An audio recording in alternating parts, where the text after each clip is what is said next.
To be the best, one must beat the best. Ovals, road courses, the streets of iconic cities, race after race, the top sim racing IndyCar stars will battle it out. In sim racing, it doesn't get any better than this.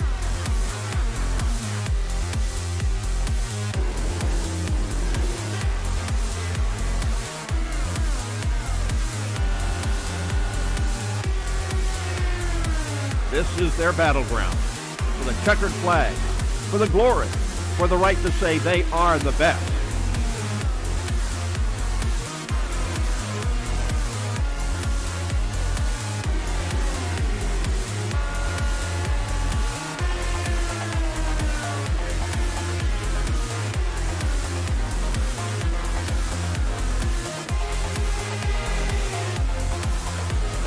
The cars and stars of the Lionheart IndyCar Series, presented by Butt Kicker, are ready to race.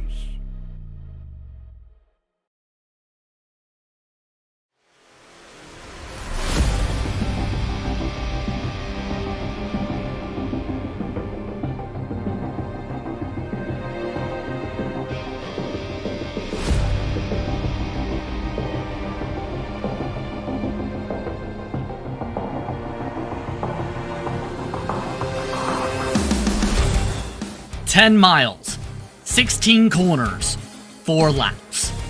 That's what the pressure comes to be for. That's what, when it comes to qualifying at this prestigious racetrack, the pressure builds up for.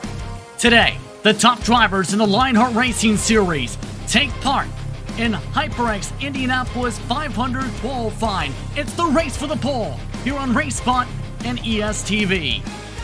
Welcome back to tonight's coverage of Lionheart Racing Series, powered by HyperX, makers of premier gear like the luxury ultra-comfortable Cloud line of gaming headsets. Whatever you play, however you play, HyperX knows we're all gamers. For more info, visit HyperX.com. My name is Justin Prince. Alongside me is Andrew Kinsella as we get into our butt kicker pre-race show for tonight. Qualifying for the biggest race of the year, it's here. The Triple Crown is up, Andrew. This is the day that everyone's been waiting for, Justin. It's Indy qualifying time. It's time to put 4 laps together like you've never put 4 laps together before, and it'll all count for this Sunday's edition of the HyperX Indy 500 for the Lionheart Series. And I know that as one of the drivers who is waiting to qualify and as one of the drivers who's waiting to race on Sunday, the anticipation is palpable, and we are so excited for what's to come over the next couple of hours here. Take a look at our next level racing schedule, and as we talked about, the second Triple Crown of the season, but it's the granddaddy of them all. When it comes to Indianapolis Motor Speedway, the passion, the prestige, the history, when it comes to this facility, located at 4790 West 16th Street, nothing beats Indianapolis in Speedway, Indiana. There truly is nothing like the Indianapolis 500, and Lionheart's Indy 500 has put in some finishes for the ages over the years. But looking ahead at the schedule, obviously the focus is on Indy, but Mosport, Iowa, Road America, some very interesting things coming ahead as well. But again, all focus right now on Indianapolis. Of course, for many of the drivers coming into tonight, the butt kicker driver standings have been domination stations for Philip Kraus and co. The private label team Hype Machine and the rookie this season has 611 points entering tonight, but this fellow rookie Alexander Vander-Sand for Power Slide Adrenaline in second. Adam Blocker recovering from a slow start to the season up to third. Harrington and Taylor the top 5 of the points. Some drivers with a decent momentum entering tonight, Andrew, but none of them have as much momentum as Philip Kraus, who's been able to build some houses in some victory lanes this season. It has been sheer domination this season from Phil Kraus, very similar to what we saw last year from Adam Blocker, and I would even argue maybe even a step further than what Blocker was able to accomplish last year. Kraus has really stamped his mark on this series, but as you mentioned, there's still everything to play for here because we do have double points on offer on Sunday, and then double points in the finale. So even as far ahead as Phil Kraus is right now, it's not over yet, and there's some very hungry people in that top 10 standings waiting to capitalize on a Phil Kraus mistake. And some very hungry teams as well to consider coming into tonight. Your HyperX team standings. Private label team Hype, Power Slide Adrenaline, 1-2 entering tonight. It's been an incredible battle between them so far. They've been in control for a majority of the races. Well, partly because of Phil Kraus, but also the Power Slide Adrenaline machines have really stepped up to the plate. Yeah, we've had to definitely step up our game here on the Power Slide Adrenaline team, but you look at what's going on further down in the standings as well. There's a lot still to play for. A lot. Madworks, Synergy, Power Slide, Ignition, Ascari Autosports, all very close to each other. So the glory may be up between the two teams at the top, but there's still a lot of bragging rights to be had throughout that team standings. And of course, the rookies have been very strong as well. The rookie standings presented by Butt Kicker, as we talked about 1-2 in the standings, some of the rookies. Yeah, well, Bensey's been strong in his starts, but Robert Malechka's also been someone who's always been strong in qualifying. He's one of the drivers to watch for tonight, Andrew. Absolutely. Malechka is dialed in here today, and I would be very surprised if he was outside of that top 5, and as you say, very likely to get that pole. Alexis Newsome, another one to look out for. She's done very well in qualifying as well. And I suspect that a number of these rookies here are really looking to make their mark here in this Indy Q. And don't forget of Adriano Pinheiro also in the mix as well. Let's take a look at our series details presented by GSI, where drivers are competing for a prize pool of $10,600 in cash and prizes. As mentioned, the second of the 3 Triple Crown races tonight in the Lara IR18 for Season 10 of the Lionheart Racing Series and its IndyCar Series. Private label team Hype, the defending team champions, of course, entering tonight at the top of the standings. But Blocker has not been the same Adam Blocker entering this running, because last year he made history with his multiple win coming across the stripe. Now, this season, not been the same tempo for Adam Blocker. And I think that just goes to show you, Justin, that there is a certain amount of luck involved in the sport of sim racing, just as in real life. You can have all the talent in the world, as we know that Adam Blocker does, but sometimes the luck just doesn't favor you and it chooses someone else. And so far this season, that person has been Philip Kraus. Lots to discuss when it comes to tonight's format as well, when it comes to qualifying, because this will be a difficult test for these drivers tonight. For the second of the 3 Triple Crowns, the third Triple Crown, remember, all the way at Auto Club to end the season. Let's talk about how tonight will work when it comes to these competitors. Drivers all must be present for tonight's qualifying session to compete for Sunday, where the driver first in line will enter the track when qualifying begins, have a maximum of 30 seconds before they begin their run. The next driver line will be called on deck throughout the evening for the qualifying. Drivers will have 4 laps, an average time to set. They must have 4 clean laps for their qualifying lap to count, meaning you scrub a wall, you scrub a tire against the edge of a rumble strip, you hit the grass. Your qualifying is done, you start at the back on Sunday. Yeah, there will be no Takuma Sato or willpower moments here today, Justin. It's all about keeping it clean, but going as fast as you possibly can. And the conditions here are tricky. We've got a wind coming from turn 4 through turn 2. So turn 1 is actually, I think, going to be the trickiest corner on the track for these drivers. There's going to be a tremendous amount of push on the exit of turn 1. And I think that's where we're going to have to watch these drivers. It's going to be make or break through turn 1.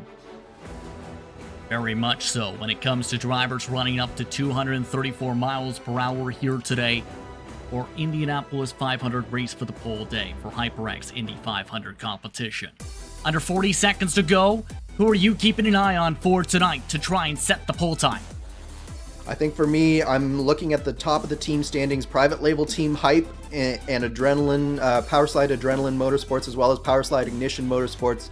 Those drivers have been dialed in here, but some dark horses to look out for. AJ Musselman, Adriano Pinheiro, Chris Fowler have all looked very fast in practice, but will they be able to put together a full 4 laps here? Drivers have had the opportunity to be able to practice their qualifying runs. Pinheiro, the quickest in terms of set lap times in a 39.441. Will he be able to execute when the pressure is on the clock to set the grid for Sunday? Checker flag waves for final practice before tonight's race for the pole. The drivers are just about all set to go here from the Brickyard here in Speedway, Indiana. It's time to get things going for the HyperX Indianapolis 500 race for the pole. Drivers now getting gathered onto the racetrack as Brian Beard will become the first driver to hit said racetrack tonight. A driver with 95 starts in Lionheart competition and 29 top 10s with 2 top 5s will be the first driver on the track. It's time to get qualifying. It's time to go racing for the clock here at Indy. Brian Beard so far this season has been very successful when it comes to top 10s. It's been the matter of completing the execution, Andrew. Yeah, absolutely. Brian, very consistent driver in the Lionheart IndyCar series. He's always seems to make very wise decisions and puts his car in positions to succeed, but it just hasn't quite come together for him in terms of top 5s or wins, really. But he's definitely a driver to watch here in qualifying to get things underway. Just, again, because he's so consistent and he has such a good attention to detail, you can see he's taken very nice, tidy lines here on this lap. The question is, what will his speed look like coming up to his first flying lap here? Already approaching the 20-second mark, you already see up at the top of 6th gear, down the back straightaway. And each of these corners different in terms of how you approach them, especially with the wind conditions. I mentioned the wind speed at 9 miles per hour tonight, currently gusting towards turn 2 in the middle of the apex, specifically for where that mark is. First time around starts off in the 39.5s. See where the average lies as this qualified run progresses. That's probably a little bit slower than Brian was looking for on lap 1. We were seeing lap times in the 4s in practice, so He's got a little bit of work here to do, I think, Justin, just to get back. But that's part of the format here, really, is you can't let yourself get discouraged by one lap speed. It's all about getting those 4 laps in, and you have to make sure that each one and each corner in those laps count. Second time around coming up for Brian Beard. 2 top 10s this campaign so far. This time stayed in the 5s. Pretty consistent to start off so far. Yeah, it's looking not too bad here for Brian Beard, and that's what you want to see is, especially if you're first out, you just want to be the one to sort of assess the track conditions and lay down a solid representative time. That's what Brian Beard's doing here. Just doing a nice, tidy job so far, and you can see by his lines he's not taking very many risks here. He's just keeping it nice and tidy. That's the key thing. Nice and tidy and consistent. Coming across for lap 3. Currently about 230 miles per hour across the front yard of bricks. This time lost a 10th. See how this closes out Brian Beard's qualifying as they get ready for the first driver up on deck. It really shows you just how much the car and track changes over the course of the run. Your tires really heat up and your engine also heats up, and you start producing a little bit less power as the run goes on here. So I think that's what you saw there from Brian Beard, is it's just starting to go away from him just a little bit as we come out of turn 4 here on his final line. Clean run for Beard. Where will this time fall to start off the qualifying session? Brian Beard comes across the stripe. 39.612, the timed average. That is per in sim for the 4-lap average for the number 5. That brings up the next driver, Caleb Bensey, the first-year rookie for LAS competition, averaging an 11th place finish throughout the season, average start of 16th. Bensey's been somebody, remember, who's been better on the short tracks in his career, especially the Speedway Series. Now looking to do it here at the 2.5 miler. Absolutely, he is, Justin. And Bensey, for all we talked about Brian Beard being that consistent sort of driver, Bensey's a little bit more aggressive than Brian Beard is, and you can see just how far he gets and how close he gets to that wall through turn 1 there. And you can see he's pushing it just a little bit harder, but the real balance when you come around Indianapolis is he can't afford to scrub any speed off in any of these corners. If you're scrubbing speed, you're scrubbing time, and so you really have to be dialed in here. So we'll see whether this aggression is going to pay off as he comes up to lap 1 here. Even Larcamp, by the way, is on deck, who has led 9 laps at IMS. We'll talk about that in a bit. First lap around the same ballpark that he had in practice. 39.5s, the low 5s, right around Brian Beard's starting times. Bensey looking comfortable, and that's the major thing for Bensey. We've seen him up towards the front a few times this season. It's just about the finishing position. When it comes to Caleb, it seems similar to that of Brian Beard. It's about the survival towards the end of the runs, it seems, this season. Yeah, there have been a few rookie mistakes from Caleb Bensey, but overall I've been very impressed with him, and it shows with his current top 10 standing in the series right now in terms of points. He's done very well at a number of races, particularly on the road courses. I think he's yet to really show just how strong he can be on the ovals, but this is a great opportunity that you can see just how much he's pushing through turn 1 there. He gets really close on exit, similarly through turn 2. You really have to be on top of your tools throughout this run to really maximize what's going on here, because especially, as we said, because of the wind, it's very important that the settings are just right to make the car handle in each of these corners. Coming into the 3rd lap right here and getting on that mark. Since you're going to be hitting the racetrack, how would you play this out? By corner for the settings for the entire run? How do you adjust that throughout the run as lap 4 is underway? I have by-corner settings that I'm going with, especially in turn 1. I'm definitely got something very different there compared to what I have through turn 4, for instance. It's worth noting Andrew Kinsella is doing double duty tonight and is in the running order for qualifying, hence the hesitation for the number 41. Meanwhile, number 29, Caleb Bensey, closing things out. Lap 4, nice and clean. Where will Bensey fall? 39.674 last time on the time. The average coming across the stripe.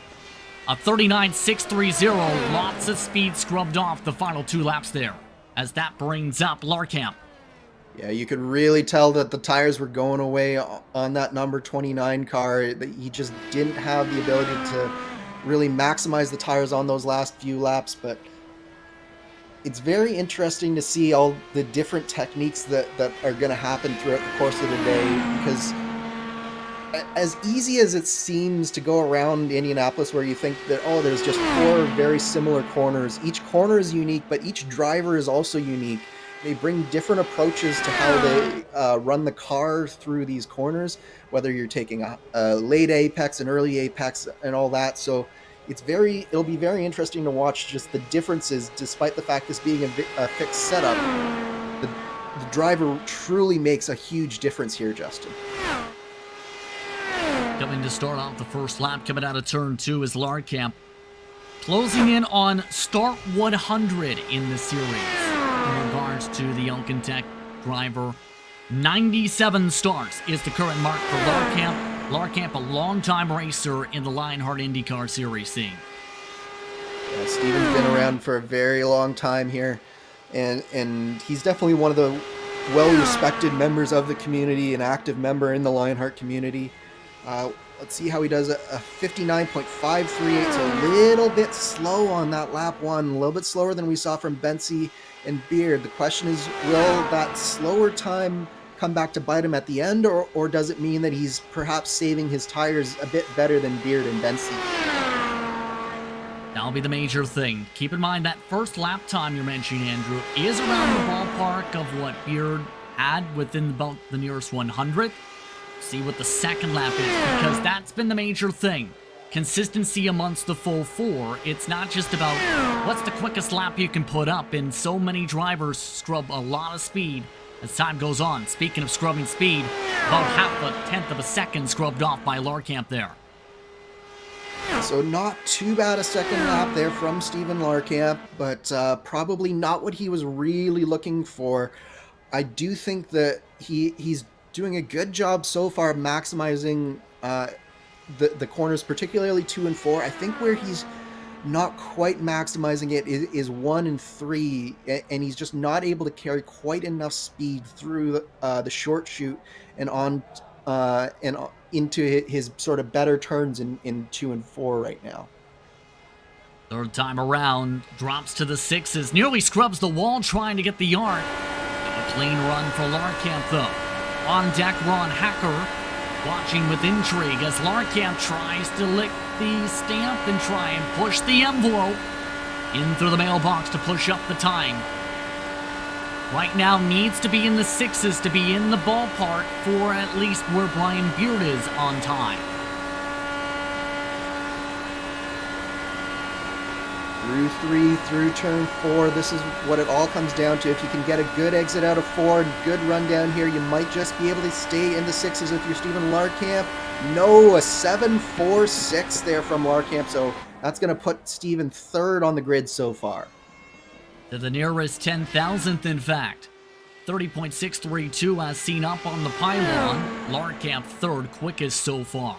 Here comes Ron Hacker, who is very quick when it comes to race pace, because for Hacker, he set the race lap record at IMS in this series with a 38.931 with a speed of more than 231 miles per hour. Can Hacker cross that over into qualifying this year is the question. And that was a tremendous draft assisted lap that Ron Hacker had, but qualifying is a different animal than the races, and you can see Hacker really sort of pinched off that exit there. That's a little bit surprising for me, Justin, because generally speaking, you want to sort of let the car run out towards that wall, and he's taking a late apex here, so some very interesting lines from Hacker. Let's see what this first lap says and whether his lines are paying off for him. Put in a lot of practice, as we've seen many of these drivers have, to be able to prepare for tonight's action. Be able to set the fastest time for Sunday. Track position so critical. 39.606 to start, though. Not how Hacker wants this to begin. No, that was definitely not what Hacker wanted to see there. That was a slow lap 1. I think he might have just started to get a little bit loose through turn 2, and that's why we saw him pinch that so much if he had to catch the loose condition. And that would explain the massive speed scrub. Let's see what he can do here on lap 2. Maybe he can recover just a little bit, but again, really pinching off these corner exits here, and that's not generally a recipe for speed. 39.614, and that's the major thing, getting those lines just right. And we talk about track position being critical. That's a major talking point for Sunday.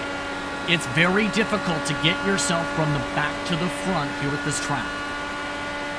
Yeah, absolutely. Qualifying is very important here. We saw it in the real life Indy 500 as well, that when you get mired back in the pack, whether it's through qualifying or whether it's through a penalty in the race, very difficult to pass and very difficult to make your way through the field, but at the same time, it is doable.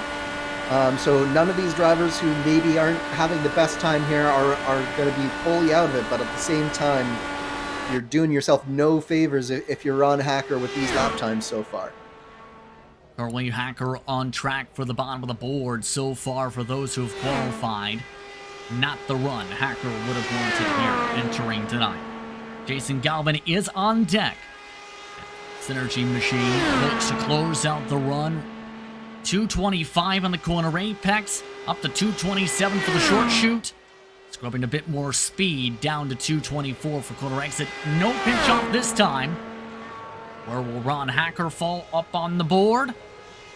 39.8 to close it. 39.698.99. Check that. The average to the nearest 10,000 after 4 qualifiers. He is 4th. That brings up Jason Galvin in the 42.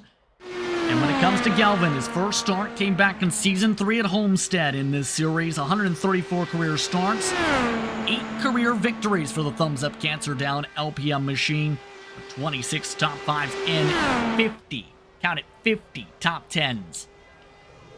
Yeah, Jason Galvin, a seasoned veteran of this series. He has had a tremendous amount of success over the years in Lionheart. Hasn't been near the top end of the field quite as much as we've seen in years past this year, but at the same time, you can never count Jason Galvin out, particularly on an oval and particularly at Indy. He normally shows up big for these types of races. 4 starts to be precise this season, and keep in mind he has a very busy schedule with his real-world commitments. He's also a fellow announcer. He does play-by-play for his collegiate teams for CSUB. Also does announcing in the NHRA for drag racing, as well as at Madeira on MAV TV.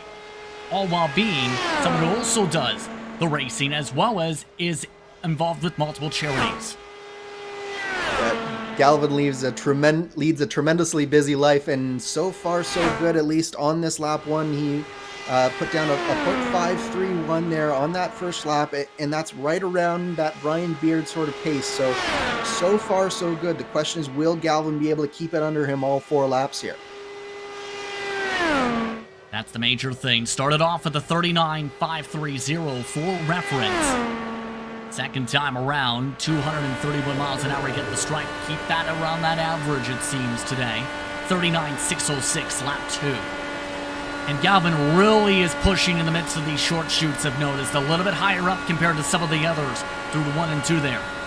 Yeah, you could see he had a tremendous amount of understeer through turn 1. Might have even just had to breathe the throttle just a little bit, and that's going to cost him some time here. It's definitely, again, very important to find the right settings to run these cars at, and it definitely looks like he just might have missed his settings there through turn 1 because, again, just tremendous amount of push. And I think this is going to be a little bit slower than Galvin wanted on this lap 3 here. Lap 3 for reference, Alpha 10th lost, 39.658. On deck, Chris Fowler for reference, as Galvin looks to close things out strong in this regard.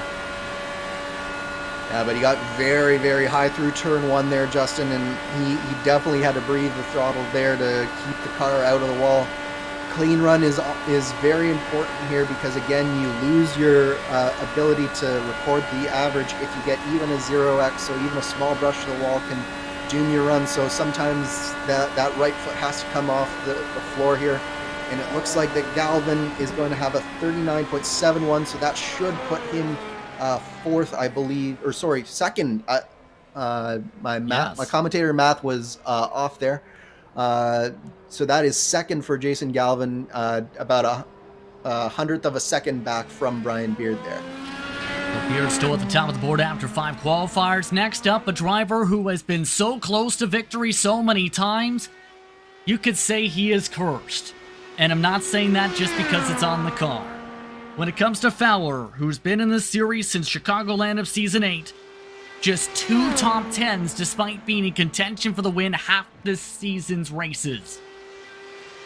And it's always been the story of Fowler that he just hasn't had the luck. He hasn't put himself in the positions that he's need to put himself in to close out the races. But that's the beauty of qualifying. There's no one out there but yourself, so there's no one to affect your race. There's no one to affect your run. So this should be a really fast run here from Fowler. He looked really good in practice, and I expect some big things from him here in qualifying.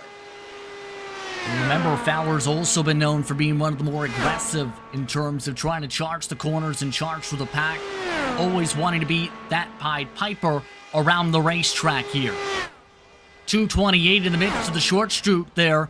Fowler is flying to start off this qualifying session. Looking strong, looking one of the quickest drivers so far at the stripe at the end of the first lap of 39.521. A nice lap time there from Chris Fowler. That was probably exactly what he was looking for. The question is, did he use up too much of his tires there on lap 1? We'll have to find out, but so far it's looking really good here for Chris Fowler. Joe Branch on deck for reference as Fowler continues this on up.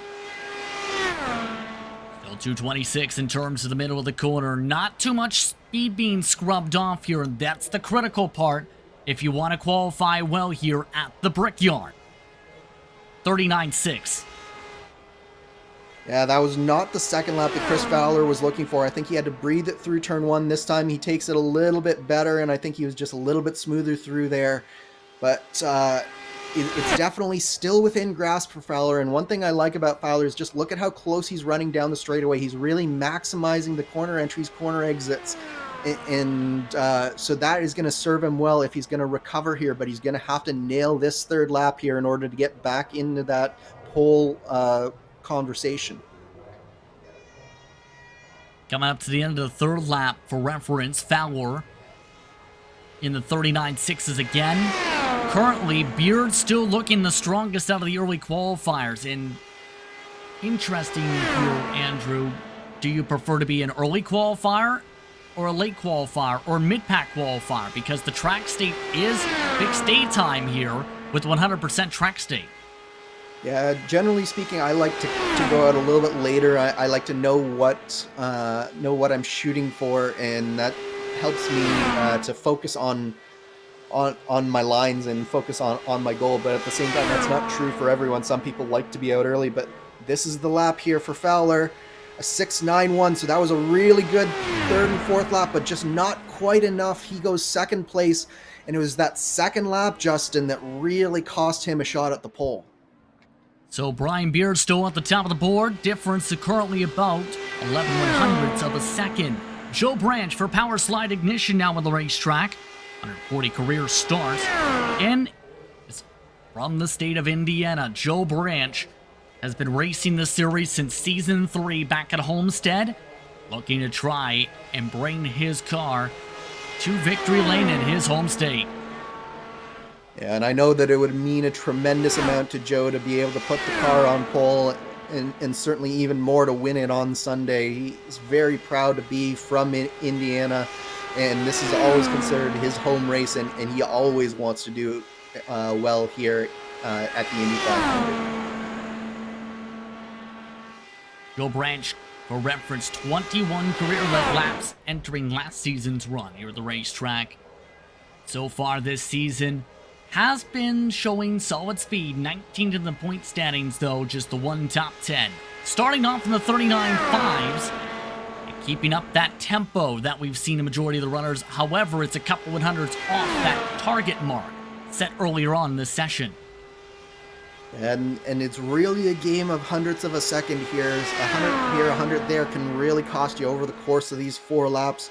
So Joe's got to be able to get in a really good second lap here. If he's looking for the pole, I would expect it to be in the 5s again if he has a shot at the pole here with Brian Beard's early time.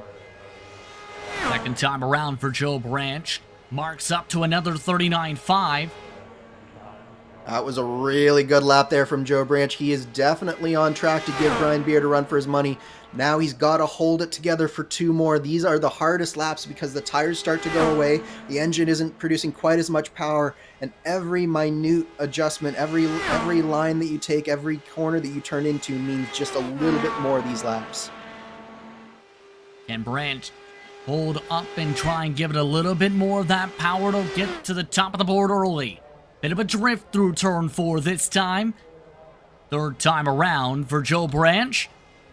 Sees Joe Branch's machine fall to the 6s. Still could be on line for top of the board possibly if the 4th lap stays within the 6s.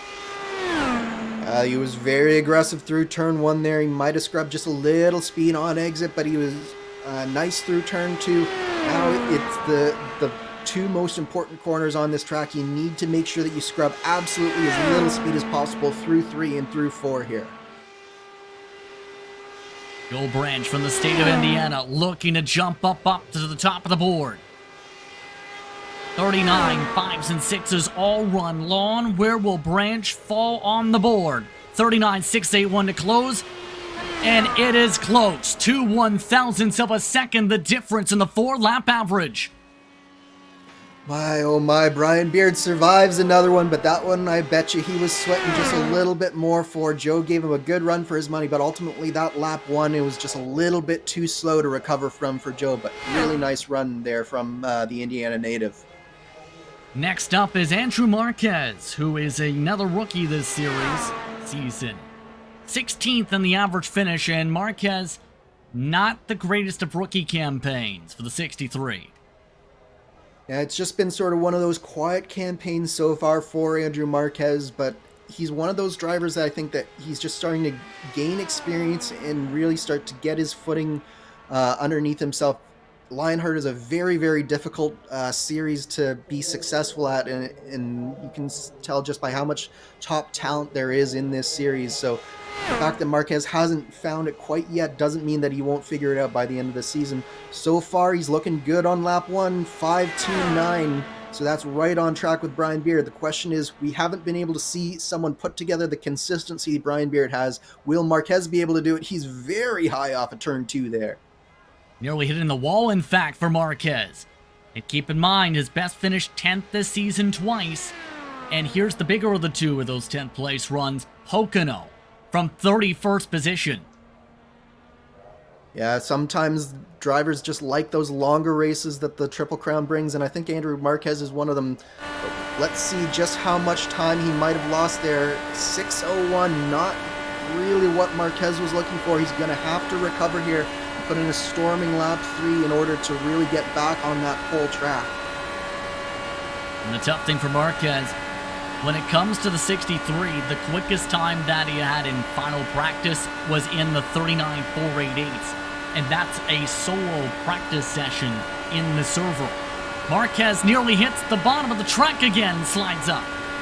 Yeah, that was not an optimal line there through 3 or through 4. He's really turning in early, and it's forcing him very wide on the exits there, and he's just not allowing him to carry that speed, and you can see a 6.83 there on that lap 3. That's just not going to be quick enough. It's looking more like he'll be somewhere between Jason Galvin and Caleb Bensey right now. Coming down the back straightaway, Marquez looking to close things out strong in this session. The New Jersey iRacing Club driver. That's that Alcantech NHR camp. That's amongst those looking to battle in the team standings.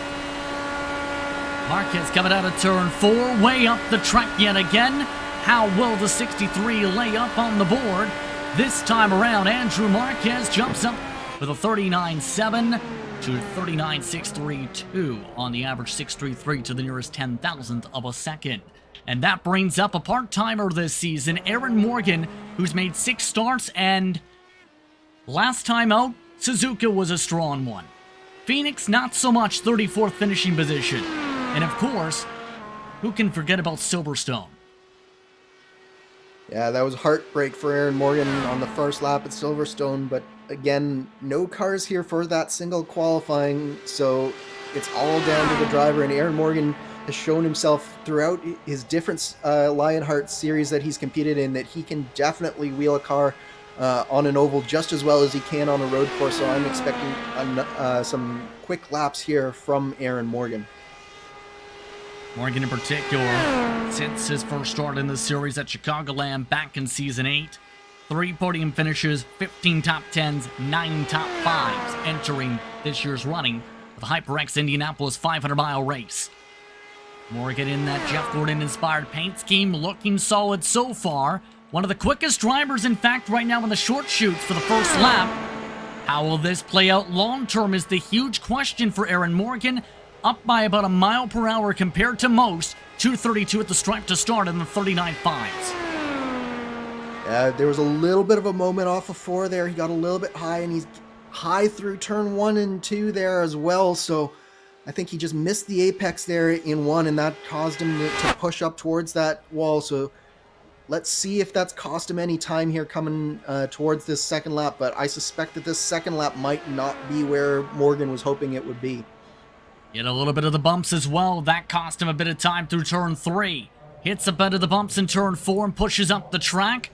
Second time around for Aaron Morgan, who's averaging this season an average start in the 17th position. 39.6, a massive drop-off. Yeah, and it just goes to show every single corner of this 4-lap run is important, because if you mess up one, it can very easily snowball, and suddenly you find yourself losing hundreds, if not tenths of a second, and I think that's what we saw with Aaron Morgan on that second lap. He got a little out of sorts off of 4 on that first lap, and it just snowballed through turns 1, 2, through turn 2, and then finally through turn 3, but it looks like he's more settled on this lap 3 here, JP. Or will lap 3 fall is the question mark. We haven't seen anyone jump up a time. 39.7. Still losing ground after some of the struggles lap 2. Lap 4 nearly up in the wall again. Yeah, this car is just not happy for Aaron Morgan here. He was looking good on lap 1, but it's just all come apart for him. And right now, it's all in damage control. He's in danger of starting very far back in this field if he doesn't get the car back underneath him through these last few corners. But it's so important not to give up on these laps here, because every little position, it'll count come Sunday morning or Sunday afternoon. Indeed. Aaron Morgan, 4th time around in the 7s, a 39.656. As this brings us to Alex Guyon in the 08 machine, also a rookie this season. Will be in the 08 for this run. Best finish this season, 15th. And Guyon, give him credit, has been in the conversation a few times up towards the front. And like some others, it's been about the execution in those 9 races, because for the past 3 races, picked up some incident points. This is the first lap out of the 4 for Guyon. And it's looking good so far for Guyon. I've been looking at his lines. They've been looking pretty good. He's been staying nice and smooth so far. So we'll see what the time says. That'll tell us whether or not he's put himself in a good position. 5.58, just a little bit slow, similar to Joe Branch. But if he's going to challenge Brian Berry here, he's going to have to pull out all the stops here on these next few laps. But as we've seen so many times today already, JP, it's very important to just keep that consistency lap after lap to get yourself a good average over these 4 laps. The line's so critical when it comes to all this, as well as that focus. And what's that focus like, where you don't want to end up over-psyching yourself out, Andrew, of course, but you also don't want to be entering qualifying like, relax, we'll just get on the pole some way, somehow. We'll see how it plays out. Then you're in 29th. Yeah, you absolutely have to be in the right frame of mind. You have to be concentrated on what you're doing, but it's only about what you're doing. You're taking it corner by corner, lap by lap. And it's very important that as soon as you're done with the corner, you're done with it and moving on to the next corner, no matter what happened in the last corner. So it very much is a mentality as much as it is driver skill that you need to master around here to really be fast. Third time around so far, 39.6 the last time, 39.67 for this time by Guyon. This season, the average start, 27.67. It's not been a good qualifying season. In fact, the majority of the time, Guyon has elected to start at the back, amongst those, in some cases, not setting times. And sometimes it is good to start at the back just to keep your nose clean, especially if you're not necessarily as confident in the car as you should be. But at the same time, at a race like this in the Indy 500, I would not want to be starting at the back if I were Alex Guyon here. Guyon in the 7s to close it out. Into the back he goes. 39.649 the average. Here's 10,650. That brings up the driver who is, and I want to discuss this a bit, trying to put every tool in the book coming out. Remember Henry Bennett. He's raced in this series in the past. He's been dominant at this track in the past. Whenever there's a 500-mile race at this track, Henry Bennett is right there and ready to jump into the car. And he's been amongst those, trying to do everything possible to make sure that car is light in terms of the gas, rolling to the pit stall and trying to save and roll out the gas before rolling. Yeah, absolutely. He's pulling out all the tricks in the book here, and he's definitely one of the drivers that I would expect to be very, very fast here. He knows his way around Indianapolis probably better than most of the people in this field. As you mentioned, has had a tremendous amount of success here in various different series, including the official series, classic IndyCar series, majors, and of course Lionheart last year. He was racing here with us as well. So there's been a long history with Henry Bennett at this track. Let's see what he does on his first lap here. Henry Bennett always lightning quick when it comes to Indianapolis Motor Speedway on iRacing. 39.752 though. 5.72, not the way Bennett may have wanted this to go. Quickest first laps for reference have been in the 5 flats, 39.50s so far this session. And some feedback from those watching along. Some prefer the apathy of qualifying, it appears. It's definitely a different pace than we're used to here, but at the same time, it does lend itself. I like this format where you get the 4 laps after 4 laps, and you really get an opportunity to shine as a driver, each in their own sort of run here. Really highlights the driver's skill going on. Really nice second lap there from Bennett, I think. That's the first driver to improve on their second lap. Bennett is flying in his one-off appearance for this season. 21 career starts. 1 victory in the past, 13 top 10s and 7 top 5s to go along with it. Bennett wants this pole bad. Yes, he does, but he definitely did not do himself any favors with that opening lap, but it's all down to whether or not you can recover. We've seen that it's possible to find a way to dig deep, and Henry Bennett has really done it. Another 5, a 5.83 there for Henry Bennett. This is looking really promising all of a sudden for the Brit. If Bennett is able to record a 5, if not a low to mid 6, he may become the driver at the top of the board. Bennett looking to close it out from the UK&I Club on iRacing. Long-time racer in the community when it comes to open wheel racing. Henry Bennett coming out of turn 4 to try and jump to the top of the board in the HyperX Indy 500 race for the pole. Checker flag for his session, 39.666. The average goes to the 39.589 mark. Top of the board, Henry Bennett. What a 4 laps there from Henry Bennett. I know that he'll be kicking himself just a little bit there because of that lap 1. And it opens himself up to his teammate here, potentially stealing it from him, Alexander Vander-Sand, now on the racetrack and taking the green flag for his run. But Henry Bennett with a tremendous run there, especially to recover from that opening lap. Laps 2 through 4, nearly flawless there, JP. Absolutely brilliant qualifying from Henry Bennett, but Alexander Vander-Sand's been brilliant throughout the season for the rookie. 1 victory, 6 top 10s, 5 top 5s this season, the win coming at Watkins Glen. What an improvement for Vander-Sand, who made his name in the Speedway Series last season. That win at Kentucky with the fuel mileage put him on the map, and he's risen up like a shining star from there. A 39.4, the quickest lap out of anybody so far. That was a 4.41 from Alexander Vander-Sand, almost a full 10th quicker than Brian Beard's first lap. What a first lap there, but he gets very close to the wall. Did he get a 0x there coming out of turn 2 on that lap? Very, very close stuff. Vander-Sand's not backing out of it, still keeping it going, still charging the corners. Vander-Sand wants to jump in front of Bennett. Quickest driver in the midst of the exits by 1.5 miles. Coming out for lap 2, Vander-Sand staying down in the low 5s. What a lap, what 2 laps here from Vander-Sand, but oh no, he's in the wall! Oh no! Alexander Vander-Sand, who is on track for the possible pole, has hit the wall. That is it for Vander-Sand.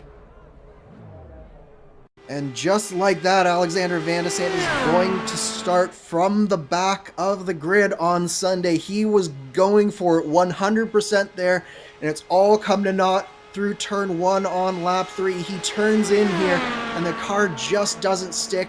It just keeps on pushing out, and he's in the wall just at the end of that safer barrier. Unbelievable. The 2 quickest laps in terms of the first 2 laps of the session. And we see that. That brings up Alexis Newsome in turn in the 53 for factory-backed. Newsome, the 2021 Lionheart Speedway Series champion, with 19 starts in this series, including a victory. 5 top 5s, 5 top 10s, a lot of strong improvement for Alexis Newsome throughout the campaign. And Alexis is definitely not a slouch when it comes to qualifying either. She knows how to put together these laps, and she did a great job qualifying for the official Indy 500 back in May. So I expect this to be another quick time here. We're getting into some really stiff competition here, starting with Henry Bennett, but continuing on with Alexis here. Alexis trying to stay towards the bottom end for Alexis Newsome. Past couple starts, not the prettiest. Phoenix DNF'd after 57 laps in what was a caution-filled affair. Watkins Glen, 11th. But she's been close a couple times. Kentucky and Nashville, second place finishes this season. It's just a matter of time before Alexis breaks through and wins in the IndyCar Series. Of course, she's your reigning Speedway champion as well, and she knows how to drive a car on the oval. She's proved that. And it's a 39.454 from Alexis on that first lap. So not quite as quick as Alexander Vander-Sand, but just about there, and substantially quicker than anyone else on that board so far. Newsome is flying. Can Newsome keep it up is the main question. We've seen what happened to Vander-Sand on lap 3. Newsome still keeping the tempo nice and smooth. A little bit slower in the midst of turn 4 exit compared to what we've seen from Vander-Sand, but Newsome's on the marks to potentially battle for Beard up at the top, as well as with the driver of Henry Bennett. 39.527 last time around. And that was such a quick lap there for Alexis Newsome. So very good, and she's made it through turn 1. She's made it through turn 2 on this third lap. So that's one of the major hurdles over for Newsome. If she can just keep it going here, she's definitely on track for a whole run here. Look at the gearing too. We've seen 6th gear utilized a lot for some of these straightaways. 5th gear being utilized more so from Newsome at this end of the speedway. Now will Newsome go up for the gears? Staying in fact towards that 5th you see there, now up to 6th. 39.5, Newsome's on the charge. Newsome may have a good shot as long as it keeps it clean. Gets very close on the exit of 1 there, but keeps up the run there. She doesn't quite hit the wall, and that's all you need is just a couple of inches to spare, and that's what really separates the top drivers, is them being able to control the car and get that close to the wall through this qualifying run, and she's doing a fantastic job here, Justin. Alexis Newsome looking for the pole. The HyperX Indianapolis 500-mile race for the pole. Through the gears, Newsome had a bit of a shuffle. Newsome top of the board, 39.54. Newsome, the quickest driver so far after 12 qualifiers here on track. That was a statement run there from Alexis Newsome. She not only put herself on the pole, she put herself on the pole by a substantial margin. And it's going to be very difficult to dislodge Alexis from that top spot. Mitchell Riggs now on the clock, meanwhile starting the first lap and already on first lap. The rookie with 3 top 10s this season, more than 1,600 miles turned. Riggs amongst those who has shown some good potential in the Ascari Autosport machine. Currently 12th in the point standings and on the rise, in fact, after a mid-pack run at Suzuka and a top 8 at Phoenix. Yeah, Mitchell Riggs is another one of those drivers who's just been putting together solid race after solid race, and it's been showing in the standings. The question is, will he be able to put together a good run here today for this Indy 500? He's not been necessarily the strongest qualifier so far, although he has had a few runs that have been pretty good. But right now, it's, I think, going to be very, very difficult to touch Alexis. Into the second lap, 39.6. But for Ascari Autosport, remember, they came onto the scene with Barrett Rolfe. They brought in Mitchell Riggs. Unfortunately, Kite Bomber's back, not able to make this weekend's run here for this qualifying. But it's been a solid season for Ascari as a group in their first team effort as lining up with Rolfe. Yeah, it has, and it's definitely been a learning curve for them as well. It really does take a while to get yourself bedded into the Lionheart series and to really understand the ebbs and flows of the races, because it is, again, a very tough competition, but almost a unique competition in just how long the season is, and these races are very long as well. As Riggs gets very high coming out of 1 on lap 4 there. Nearly hitting the wall with the right rear tire. Riggs still going after a 39.65 last time around. Gonna finish out strong. Next on deck is AJ Musselman for reference, who is already warming up. For Riggs, looking to keep things nice and hot. The 09. See where Riggs falls up on the board. Mitchell Riggs, this time around, 39.7. Second slowest in terms of the times, in fact, a 39.65, the average. Yeah, that moment coming out of 1 definitely cost Mitchell Riggs a lot, but this is another driver that I'm keeping my eye on here. AJ Musselman, he's very, very fast and knows how to get around Indianapolis. Very fast in the Indy 500 qualifying. Very near to that top 33 as well, so he's another driver where I think that he has a definite shot at the pole here, but again, he's shooting for a very high bar from Alexis Newsome.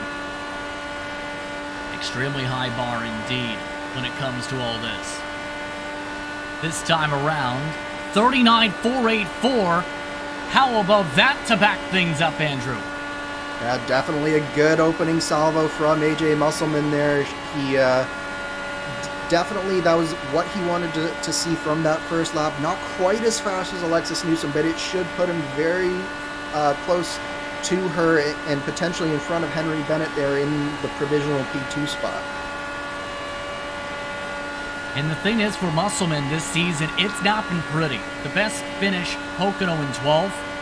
Musselman's tried different strategies, and the biggest thing to emphasize the struggles as a 39.5 comes up for Musselman. Watkins Glen, 3 laps. That's all Musselman was able to make, unfortunate for that day. Phoenix, 38, 28 laps. Silverstone made the 33 laps, but in 31st. Yeah, and I do think that it's sort of the case with Musselman that sometimes less is more, and when you're trying a little bit too hard, sometimes it gets a little bit forced, and I think that's what we've seen from Musselman so far this year. Is he really expected, I think, to be a little bit further up the field than he was, and he's been gripping the steering wheel pretty tight here, and he just needs to stay relaxed and let his talent shine through, and I think that he can definitely get a little bit further up this field, and he's doing a good job here so far. That was a 6.50 on that third lap there, so maybe slipping away just a little bit from Henry Bennett's time, but should put himself comfortably in the top 3 here. The best start for Musselman this season, 9th place at Pocono. Can AJ Musselman top that here? Coming around at 227 miles an hour through turn 4, has to do a bit of a lift with the gear shift. Big boost coming down the front straightaway though. Musselman to close out the session for him. 39.6, third quickest. Musselman joins the 39.5 club with Bennett and Newsome. Yeah, that was a nice run there for Musselman. That's exactly what he needed. He's going to get a good starting position on Sunday, and it's definitely going to be a better day here for him. But Tyler Graf on track now. He had a big moment there through turn 1 there, JP.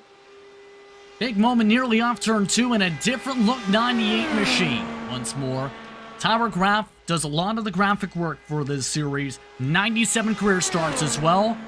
And what a beautiful paint scheme for this year's running of the HyperX Indy 500. Absolutely gorgeous paint scheme, Tyler. Obviously, with graphics design, is one of the top painters on the service, especially for this IndyCar. He has just put together some absolutely gorgeous paint schemes over the years, both for himself and for most of the Lionheart field. We're definitely very lucky that he does all the work he does behind the scenes for us, but that was definitely not the first lap, I think, that Tyler Graf really wanted there, Justin. Yeah, 39.7. Not towards that mark for sure.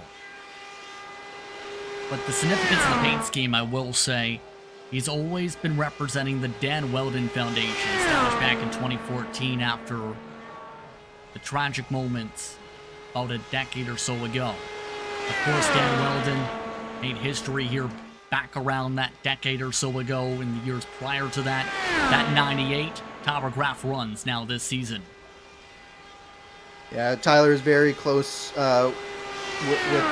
close to the legacy of Dan Weldon. He knows Susie and the boys as well, and definitely one of the drivers that really embodies the Lionheart spirit in that regard.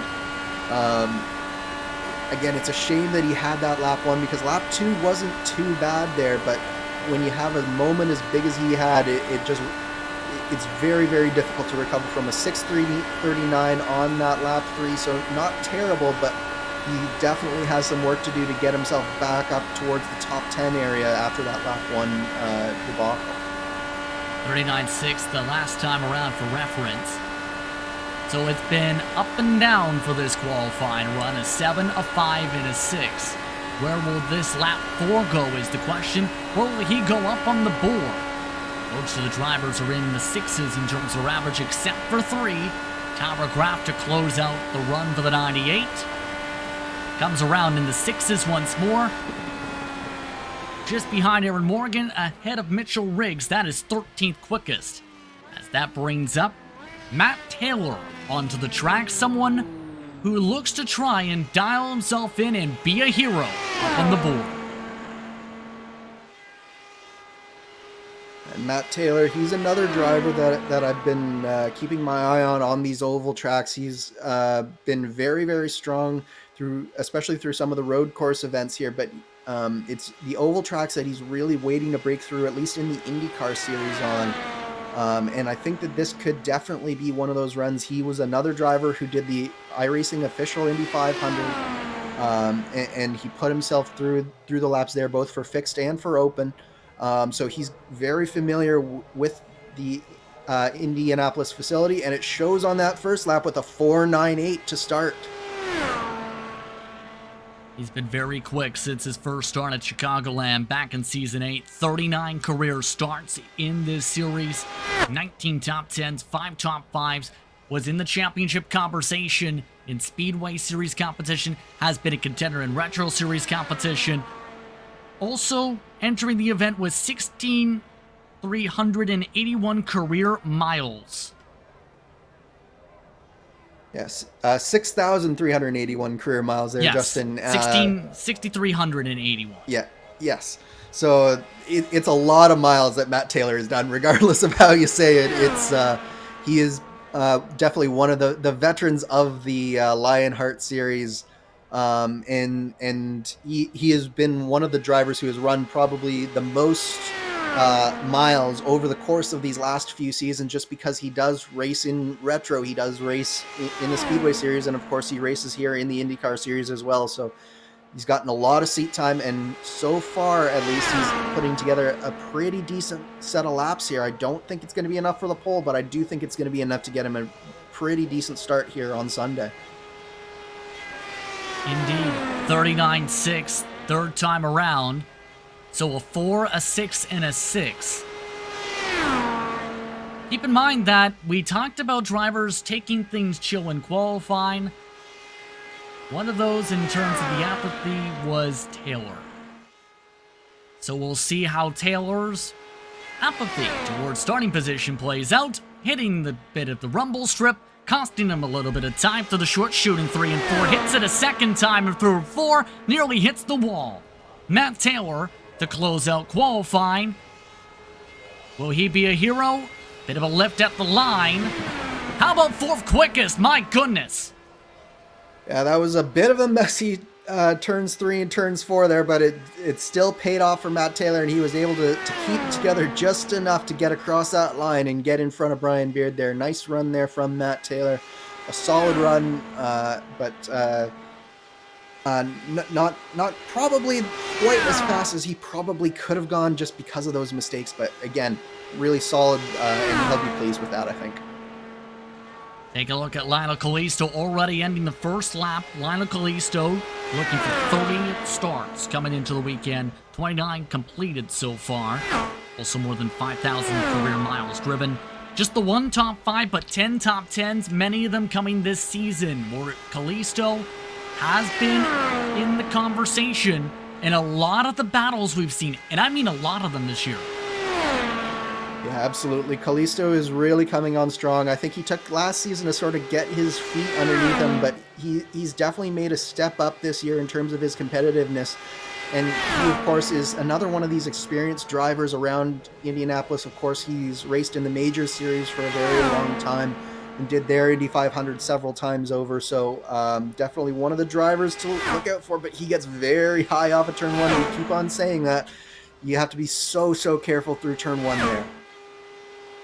So very careful in terms of making sure you don't hit the wall. We've seen it already once this session with Vander-Sand.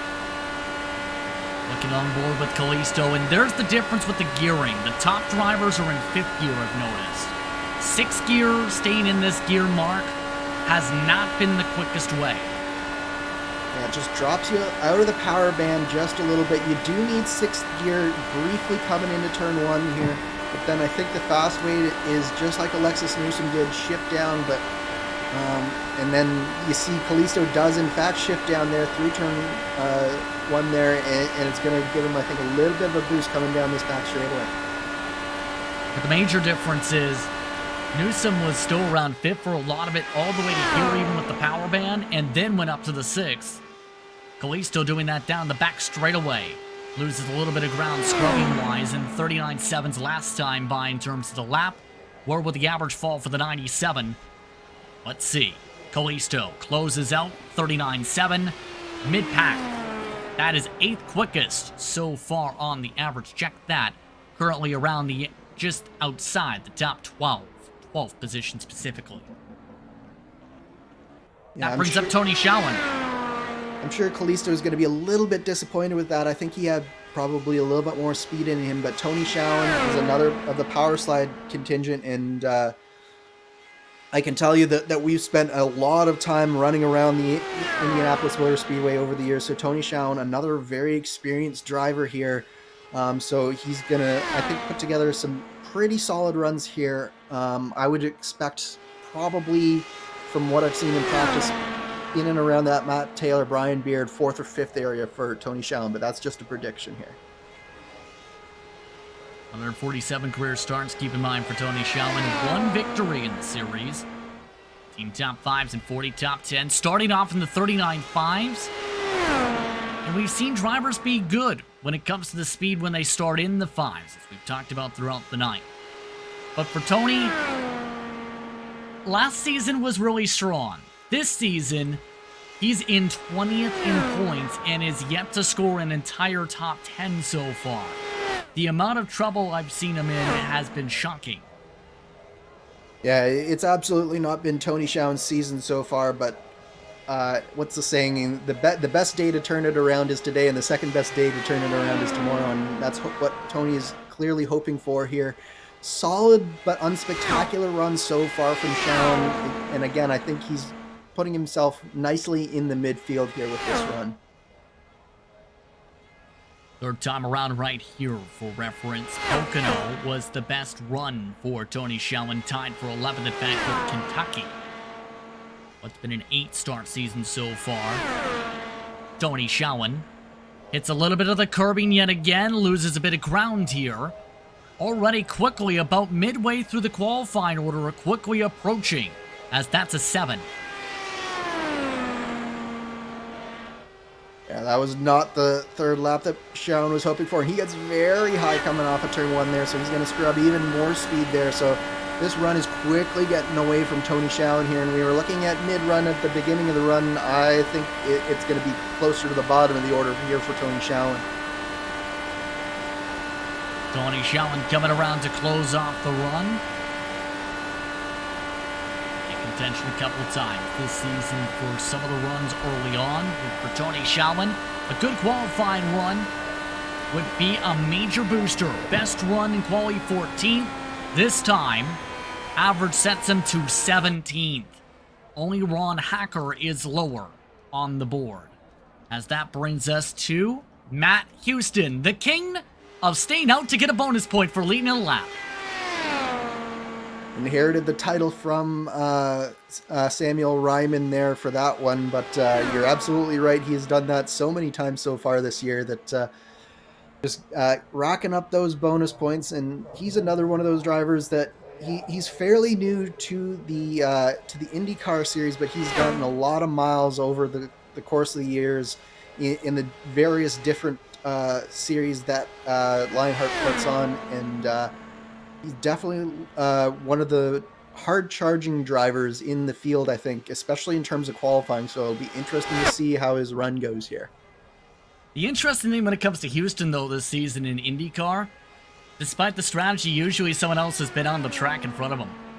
No lead laps, surprisingly, entering tonight and entering this run.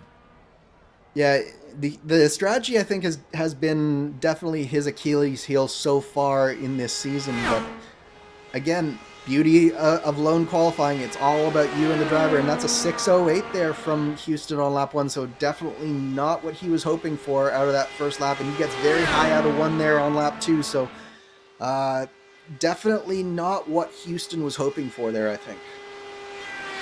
At Houston, 2 top 10s in his career in 30 starts. Just under 6,000 miles turned. With the run this weekend, on as Matt Houston keeps it clean across that mark early going. Up the track. To start lap 3's final marks, up to lap 4's start. 39.683. Once again for Matt Houston. Yeah, and again, he's just not quite nailing these corners here. You can see his lines are just a little bit ragged. He's not getting down nicely towards that rumble strip, and he's just a little bit shaky on exit. And of course, now that I say that, he does a pretty good turn 3 there, Justin, but at the same time, yeah, you can see through 4 there. He's up above that white line, and that's just not going to be the fast way around there. Matt Houston closes out qualifying with a 7. Matt Houston jumps up to 13th position. Best start. He's talked about 19th at Kentucky this season. That brings up Bradley Sexton onto the track, who is already zipping around for the start of the first lap. 26 machine, one of the Synergy back cars, also a rookie this season. And some feedback coming in from some of the drivers where it's been described that for some, it's intense, where they've never been this stressed with this qualifying, such as today. You have one shot at it, and it really does pile on the pressure because you have to nail every single corner, and we've seen just small mistakes here and there. It just leads you to suddenly making a run that you're like, where did that come from? Because you've been practicing so much better, but it's all down to one shot, one attempt, and there's nothing more pressure-packed than 4 laps at Indy. It was a low 5 for Sexton last time by. This time around, the motor backed and loaded machine. Sexton looking to try and keep that tempo up. Best average still Alexis Newsome in the 39.542 range. 39.6 for lap 2 for Bradley Sexton, who has shown great qualifying pace a few times this season. Still yet to score top 10 though, in the 20s in terms of the starting positions overall, but the finishes have been improving a bit. Phoenix in 12th last time at an oval. Yeah, he's definitely one of those drivers on the learning curve here, and he's starting to get his feet under him. But this run so far, at least, it's one of those solid but unspectacular runs. I'd say tracking around that Caleb Bensey, Jason Galvin area, if you can keep it under him for this final lap here. It's a 6.83, so a little bit slower than he probably wanted on lap 3, but that's okay. It's still within the realm as long as he doesn't get too out of shape here on lap 4. He should be pretty good. Still drifting around a little bit. Next driver on deck is Joshua Chin, for reference, who has yet to leave the pit lane. Drivers do have 30 seconds from their command roll for their respective run. Sexton to close out this qualifying run. Clean coming off of turn 4. Clean looking race car. Looks to have a clean looking finish up on the board. 39.7 to close it out mid-pack, once more behind Marquez, ahead of Kalisto. Yeah, definitely a nice solid run there from Sexton. So now Josh Chin, we're still waiting for him to roll here. He's got to roll soon, or else he's gonna run out of time here. Chin's gotta go. Chin's still sitting in the pit lane. He still doesn't know he's supposed to roll, and now he's rolling. And as you can see, this is how you make sure your tires do not get fried for the start of your run. Again, going very slowly here on the access lane, and it's just about taking care of your tires, because every last bit of grip that you can preserve in them, it's going to help you on lap 3, on lap 4, as the tires really start to get challenged. You can see he's just taking it nice and slow here throughout the entirety of his run, and then hits the gas here, and now he's going to be flat out for 4 laps here. Taking a page out of the Henry Bennett book possibly as well. As now, this is the driver, remember, who holds the qualifying lap record, a 39.105, more than 230 miles per hour on the average, here at this racetrack in this series. So if anybody can be fast, it's Joshua Chin. Yeah, of course, Chin tremendously experienced here at Indianapolis Oval.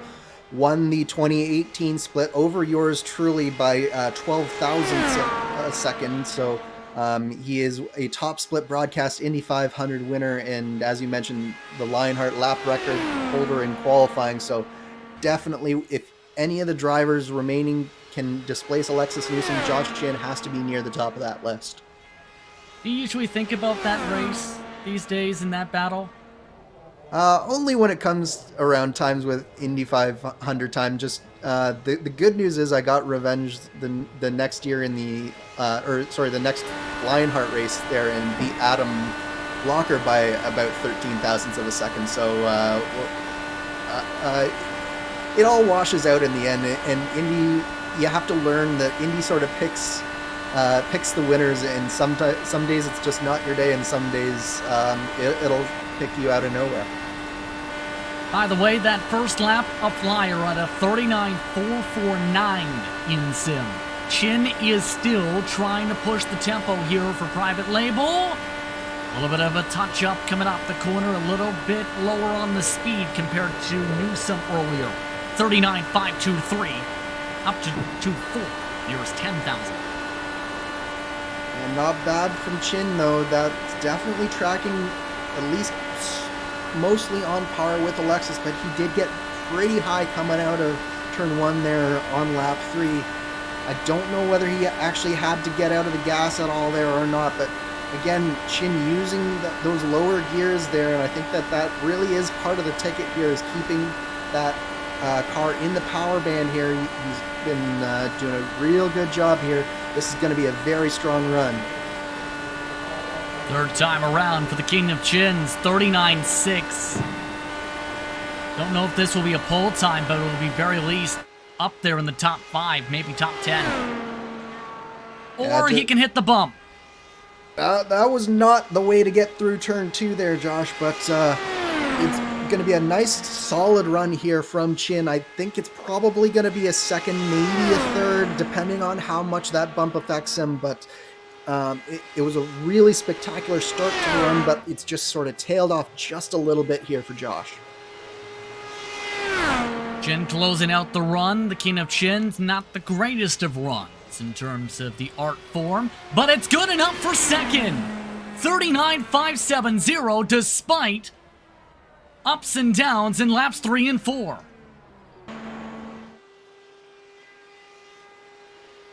That brings up Ryan Otis, the former Retro Series champion, who's been in this series since Motegi back in Season 4. 51 career starts, 17 top 5s and 34 top 10s. Has been quick at some of the ovals, such as Milwaukee in the past when he moved over for full-time competition last year.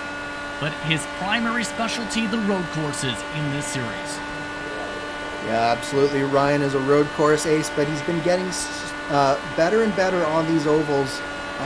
He's a little bit high there through turn 1. I don't think that was the best line. I'm expecting sort of a middle of the pack run here out of Ryan, based on that corner that you just saw him take, because again, just a little bit off that bottom lane there, and that's all it takes to really scrub a lot of speed.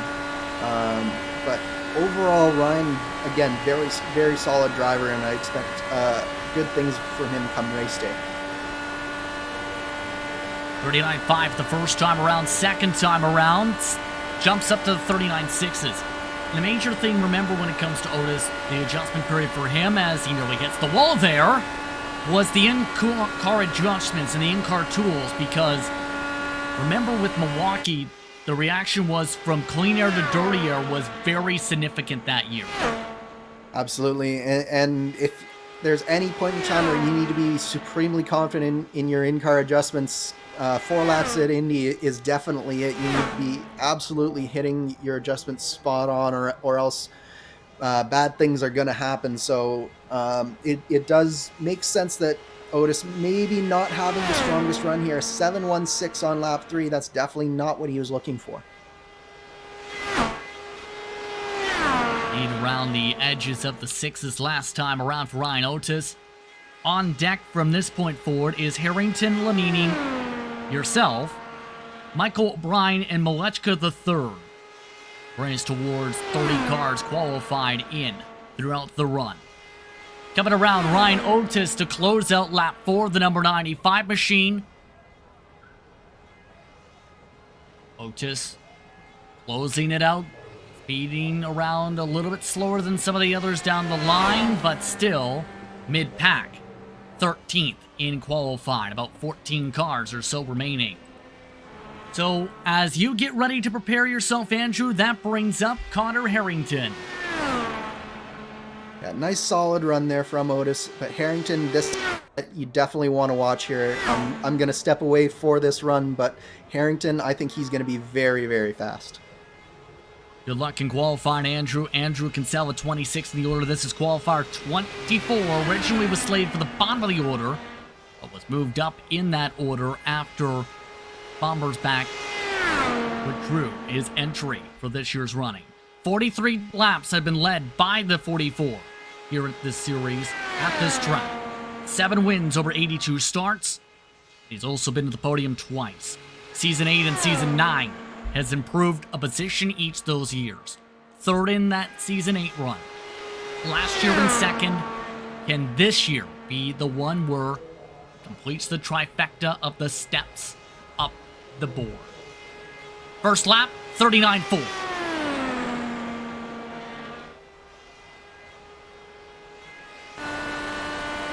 Take a quick listen to Connor Harrington trying to speed his way to the top of the board. His fellow teammate from private label team Hype, Joshua Chin, is currently 2nd on the board.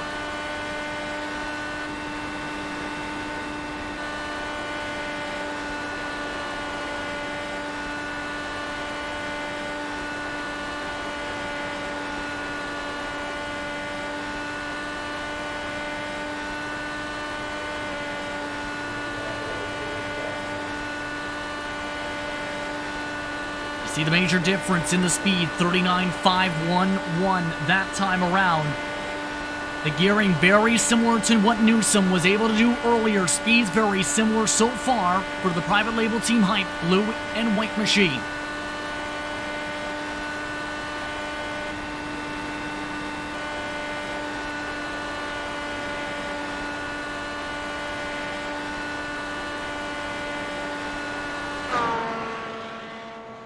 Third time around for Connor Harrington, looking to close out the run in style with the 4th time. Where will this time go? 39.57. This could be close for the pole. The benchmark of 39.542 earlier from Newsome, Chin, Bennett, Musselman, Taylor. The current top 5.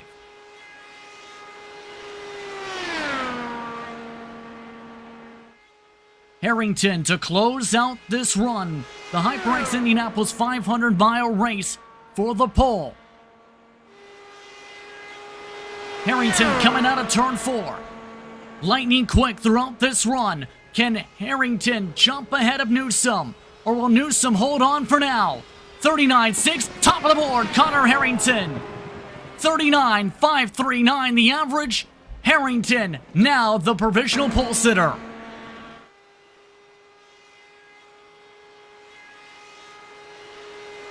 That brings up Chris Lanini onto the track, on deck. My co-announcer Andrew Kinsella for tonight. But for Chris Lanini, he is an original member of Lionheart competition, who started all the way back in Iowa in Season 1. 1 win in 142 career starts. Lanini last year amongst those who tried different strategies, keep in mind. Amongst that crazy run, where Blocker won his 2nd HyperX Indy 500. Lanini prior to that year, 5. In fact, prior to start of Season 9, 5 led laps at this track.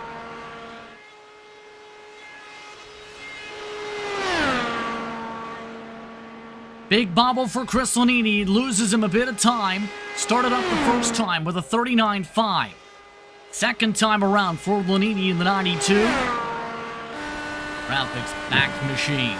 Lanini, 39.6.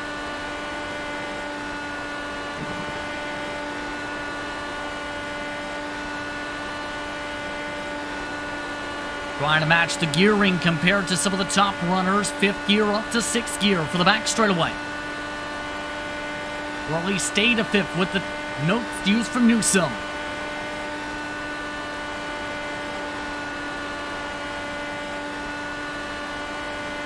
And that's the major thing. Notice throughout the session, some of the drivers taking notes from what we've witnessed throughout the qualifying run in the race for the pole tonight. 3rd time, 39.6 as well.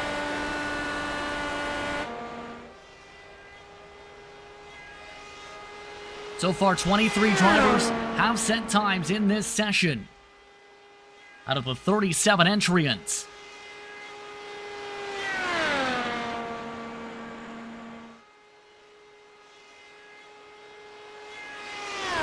To close it out, Chris Lanini. The 92 of Lanini, fairly solid. The iRacing West Club driver with a bit of a bobble. A bit of a wiggle. But for Lanini, where will he wiggle up on the board? A 7 to close it out. It is towards the bottom, a 22nd place run for Lanini. That brings up, well, the person who was just next to me a moment ago. Double duty tonight for Andrew Kinsella. His commentary for the Speedway Series, also a setup builder for Lionheart competition. Season 7's winner of this race. He won that year from the 18th starting position, remember.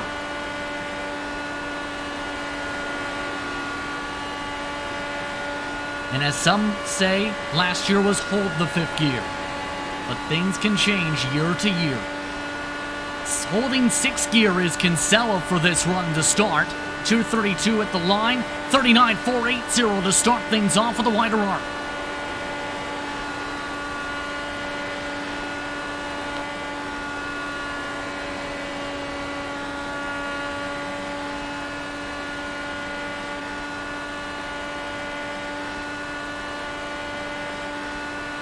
Looking from above in the 6th gear once again, Kinsella trying to use a little bit of the bumps, taking the notes from the prime seat to up in the broadcast booth throughout the previous runs. Talked about the expectations for his fellow teammates for tonight. 39.5, about a tenth of a second slip back.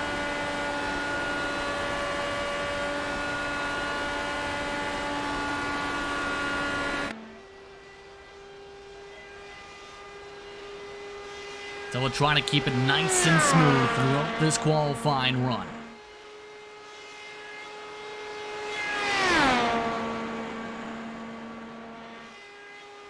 Maintaining the speed through 226 miles an hour down to 225. Might not be a pole time, but might be up there for the top 10. Expectations could be high for Kinsella, but the 39.6, as the two-time winner of this race may say, with Adam Blocker, expectations higher than 20th could be a good game plan for Kinsella.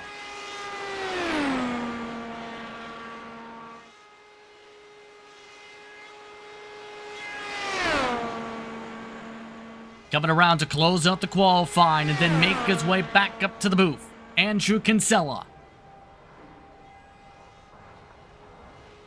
The 26th qualifier, where will he fall on the board? Kinsella in the 7s.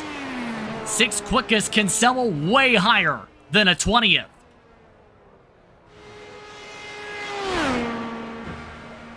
And that brings up Michael O'Brien from New Zealand.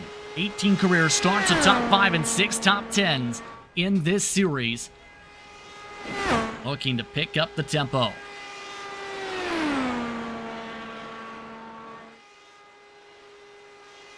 Michael O'Brien so far this season amongst those trying to keep things patient we've seen in many of the starts. It's also been one of the strategizers we've seen a couple times.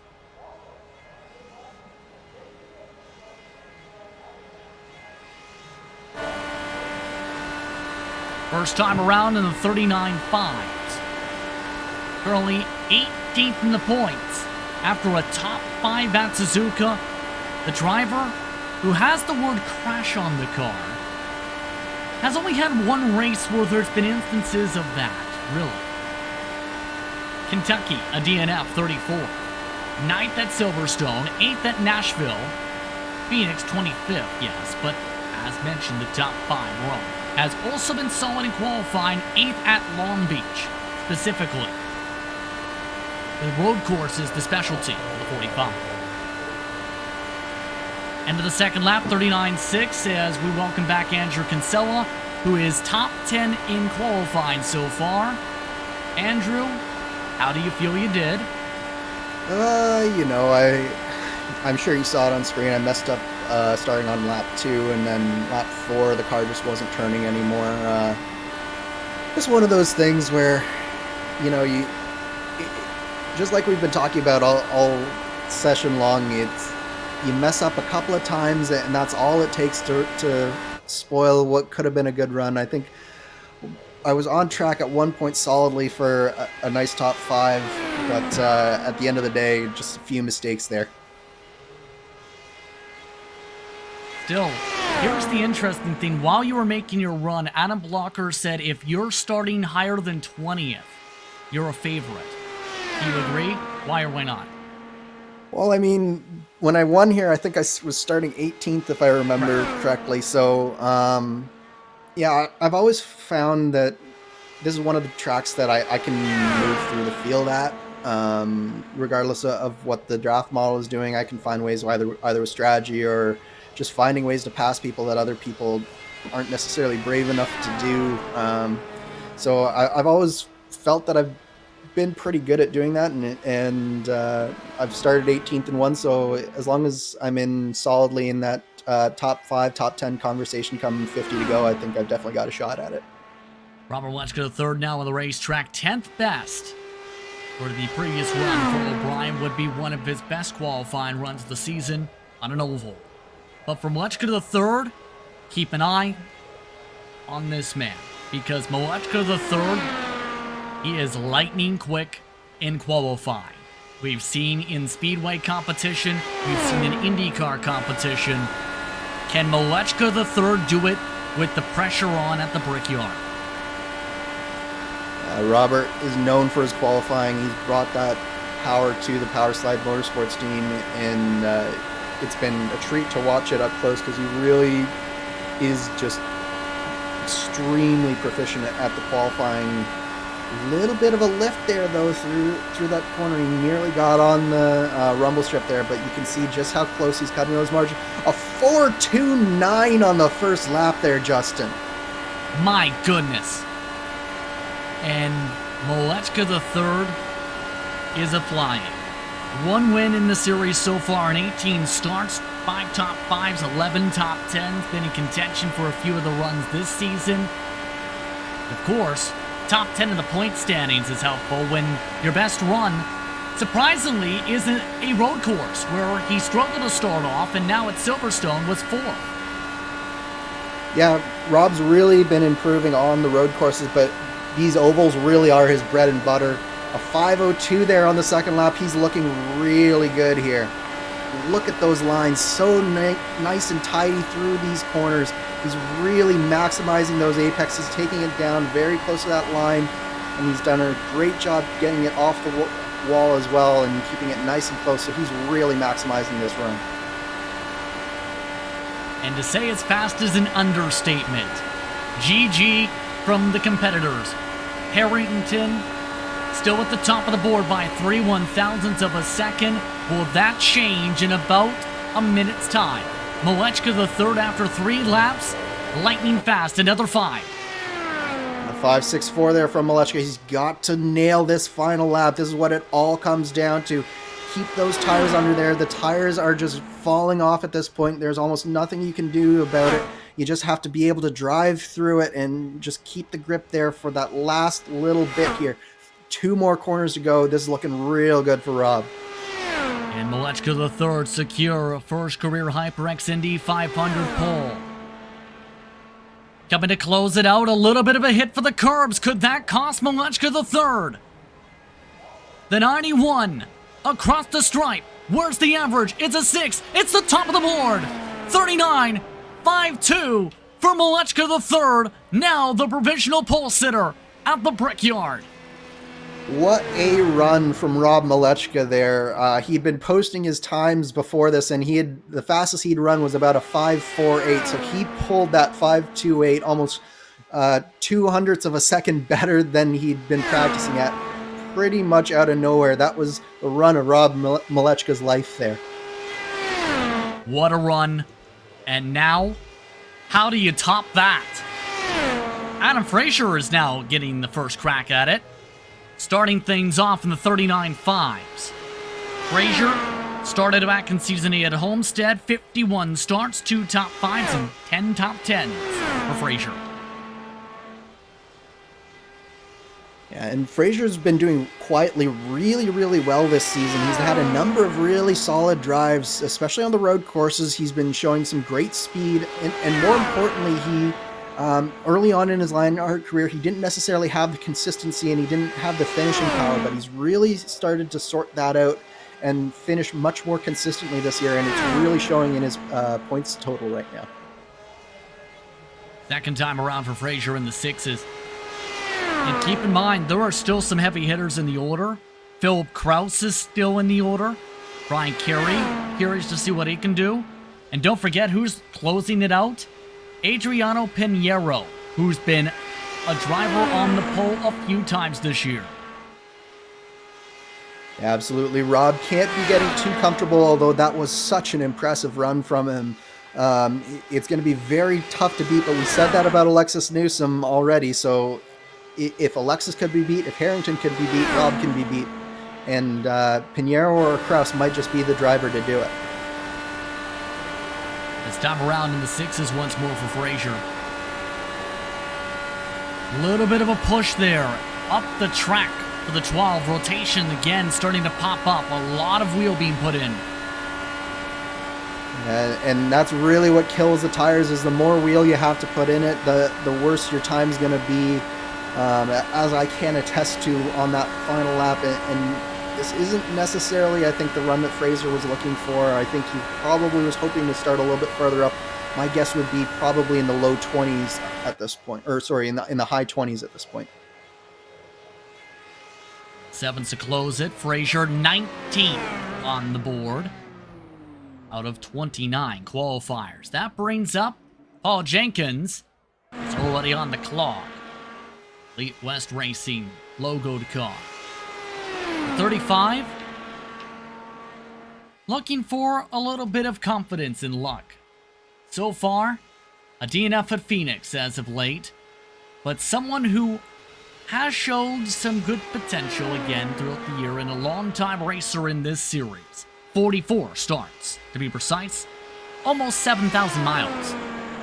Yeah, Paul is a long-time Lionheart member, and he's definitely more strong on the ovals than he is on the road courses, but he is continuing to learn there, and I know he's constantly trying to improve his game no matter what, but this is going to be a tall order, I think, for Paul Jenkins to get up towards the front of this field. It's again, a very difficult setup, as I can attest to it, since I made it and I just drove it. Paul is definitely one of the drivers, I think, who will just be happy to get it solidly in the field and not make any mistakes on this run. Absolutely. First time was very quick, a 39.487. This time around, 39.6, a massive slide back. That's one of the bigger slides of the day. Yeah, and you can tell that even when you have that lap one speed, you really need to be able to put together all 4 laps, and it's just such a unique experience qualifying here. With the 4-lap average, there's nothing quite like it. And again, just one small mistake can very easily lead to another. And I think that's what we saw in lap 2 from Jenkins, is he made a couple of small mistakes, and it just is getting away from him here. And as the third lap comes to a close in the sixes again, the major thing I've noticed as the season's gone on too, the support from the family. Family always cheering on Paul Jenkins every single time that 35 is on the track. Yeah, absolutely. Paul is a great family man, and good to see Andrew in the chat here cheering his dad on. And again, Paul is just such a good guy around the Lionheart community. He's always a very positive and contributing member of the community. And so far, it's not been too bad a run. Again, very good first lap, not a bad third lap. It's the second lap that's really going to cost him. 7:06 as he comes to the line. That's going to put him in 12th place. So overall, a nice run there from Paul Jenkins. 39.7 to close out. Jenkins amongst the top runners in 12th, but now it's time to build a house. Philip Kraus is the leader of the bandstand that's ready to lead that charge here at the Brickyard. Philip Kraus, he has been electrifying this season, to say the very least. 7 victories on the trot. He has been near untouchable. Even when he doesn't necessarily qualify the best, he's found a way to make it work, like we saw at Phoenix, coming from the back all the way to the front. He's won it in any number of ways, and right now it's just seemingly automatic for Phil Kraus. The question is, will he be able to put together 4 laps here today to displace Rob Malechka from the top of this scoring pylon? And don't forget, qualifying's also been a strength. How about in the past 5 events, 4 poles? Suzuka, a 4-1-4, Justin. Oh my goodness! What a first lap there from Phil Kraus. He is on pace right now to beat out Rob Malechka, but that's just 1 lap. Can he keep going, and can he make it work for the next 3? Philip Kraus is on it. Kraus has been lightning quick throughout the season. His worst finish is a 2nd. Most of the time, he started within the top 2. Kraus, 2nd time around. After the low 4, this time around, another stays 4. In the 4s. Wow. This might be the pole right here. Absolutely. This is some tremendous speed here from Phil Kraus. He is absolutely nailing this run. One of the quickest drivers in the corners by far so far. Only 2:31 at the end of the straightaway there. Just now, cracking before 2:26. Coming up here to the line to end lap 3. Let's see where he is. He's got to be in the 5 somewhere. It's a 5.74. Pretty big drop off from Kraus there. He's got to be careful. He doesn't have too much margin for error after that 3rd lap. He's got to keep this car under him and put in a nice solid 6 here. And the benchmark for the average entering this run, 39.527. Robert Malechka III for the pole of the HyperX Indianapolis 500-mile race for Sunday. Kraus looking to build a house already entering Sunday at Indianapolis. Very quick coming out of 4. Phil Kraus for the race for the pole. To the top of the board, a 39.519 to set the quickest time so far on average.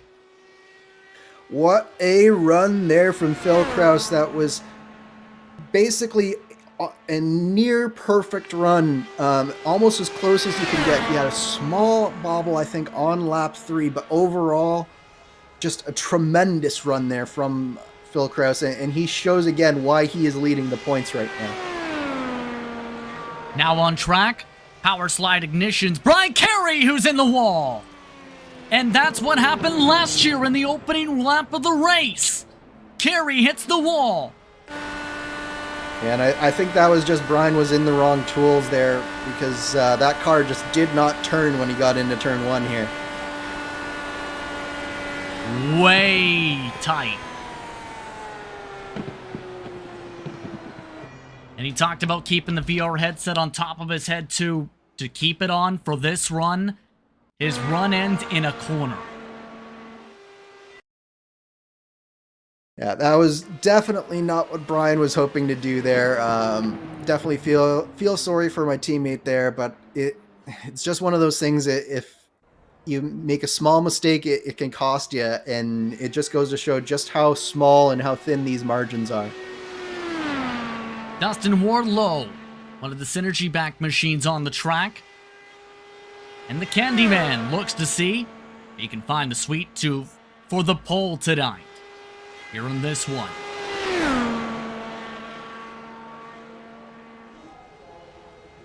21 lead laps at this track in the past. 103 starts, 2 victories, 28 top 10s, and 9 top 5s for the DeWars back machine.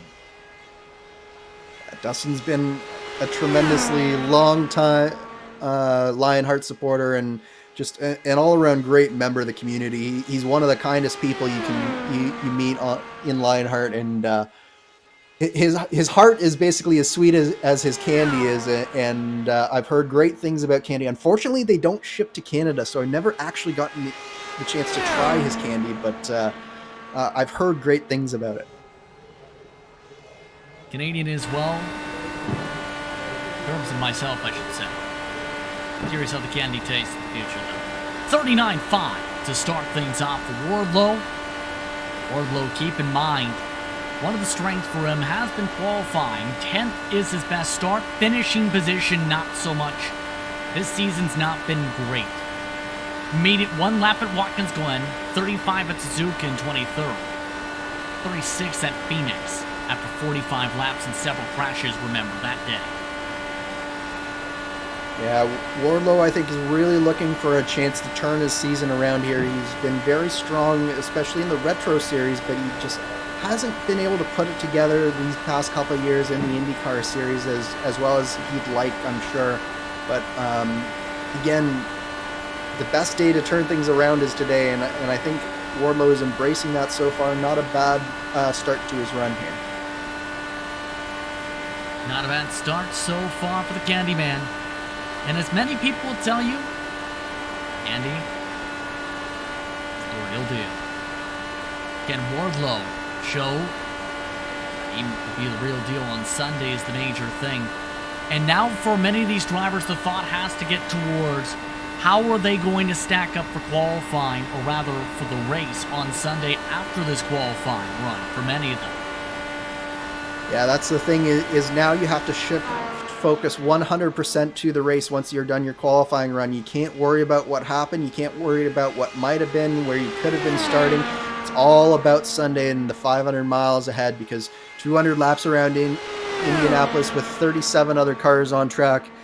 There's nothing quite like it in sim racing or in the real world, and you have to be prepared mentally in order to get through the race in one piece.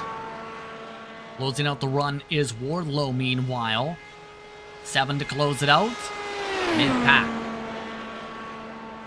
So a solid run when it comes to Wardlow, 22nd out of a possible 37. As now that brings up Mike Rigney. The 00, 75 starts, 1 victory at Pocono a couple years ago. Rigney's green and black machine has been a talking point this season because we've talked about 4D chess before, but someone who's always been in that conversation with those chess pieces, Mike Rigney, when it comes to the Speedway side, IndyCar side, has also been someone who's tried strategy calls this season. However, enters tonight with an average finish of 27.89.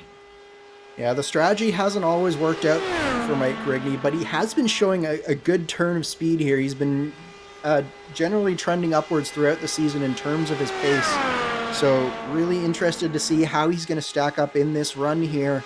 I'm expecting some decent pace from him, although I would probably put it, my guess would be in and around that top 10, top 15 area if I had to put my money on some time at this point.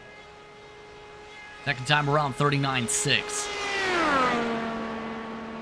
Yeah, not quite that second lap that I think Rigney was hoping for there. But overall, again, just one of these guys who, 500-mile race with the strategy calls you mentioned, he doesn't necessarily have to start near the front in order to be a threat, because he can make some magic happen in the race just with the strategy alone. Now in particular, thinking back on the Speedway side, in that conversation we talked about, already 1,500 miles alone this season. Best finish of 16. Number 6 turned around for Rigney. Yeah, but he's got a lot of push through turn 1 there, and that's gonna scrub a lot of speed for this final lap. And interestingly enough, he's staying in 6th gear. If I were him, I definitely would have shifted down into 5th there to try and get some of that power band back. You can see he just doesn't even get into the lights by the end of the straightaway, so I think this is not going to be the final lap that Rigney wanted. See where Rigney falls on the pylon here as a result. Rigney to close out the 00's run. Another 7. And that is towards the bottom behind Guyon, ahead of Aaron Morgan. Next on the docket, Matthias Kraus, who is from Germany. He is also a rookie with 1,524 miles driven. That's 1,824 for those who do it that way for the number. And Kraus was hunting me down at Suzuka last time out, so he's definitely got some speed in him. He's definitely, I think, more of a road course driver than an oval driver at this point in time, but it'll be interesting to see what he does here in this qualifying session. He's one of the wild cards where he's either going to be up really close to the front, or he's going to be sort of flirting with disaster with that turn one wall. KM back machine. Looking pretty clean so far. And for reference, the Sim Racer, 27 long-time racer in terms of open wheel competition when it comes to this car as well. Trying to lead the charge for its respective group. Mentioned based out of Germany in turn. Races across the scene, and also races with Kreisen Motorsport is where the KM stands for. 5.99 on that second lap, so just a tick under that 6.6 mark for Matthias Kraus. So not a bad run so far. He's been keeping it nice and clean, pretty tidy so far. So overall, real good, solid run. I'm impressed with this rookie so far. Kreisen Motorsport should say, but yes, it's been a stellar run so far for Kraus. See where this third lap falls down. Most of the field, interesting enough, except for just 7, have been in the 6s on the average. 6.49 there for Kraus. Kraus may be amongst those in the midst of the tightness in the pack, but that's the beauty of Lionheart, right? If you slip up even a tiny bit, you go from possibly the pole to starting in 29. Yeah, again. The competition is just so fierce in Lionheart. We keep on saying it, but it really is true. There is no greater level of competitiveness on iRacing than in Lionheart, because you have to be so on your game every single lap, and it just goes to show just how amazing drivers like Adam Blocker and Philip Kraus really are when they're able to do what they do in this series, because everyone else is very strong as well. That's a 6.88 on the final lap for Kraus. Nice solid run, puts him in 11th place overall. Very solid one indeed. The next driver on the docket, Luis Gonzalez Nunez, who is just rolling for the pit lane now. Second year in the LIS. Made a start at Homestead. Nunez has really improved this season, has been in contention for the victory a couple times.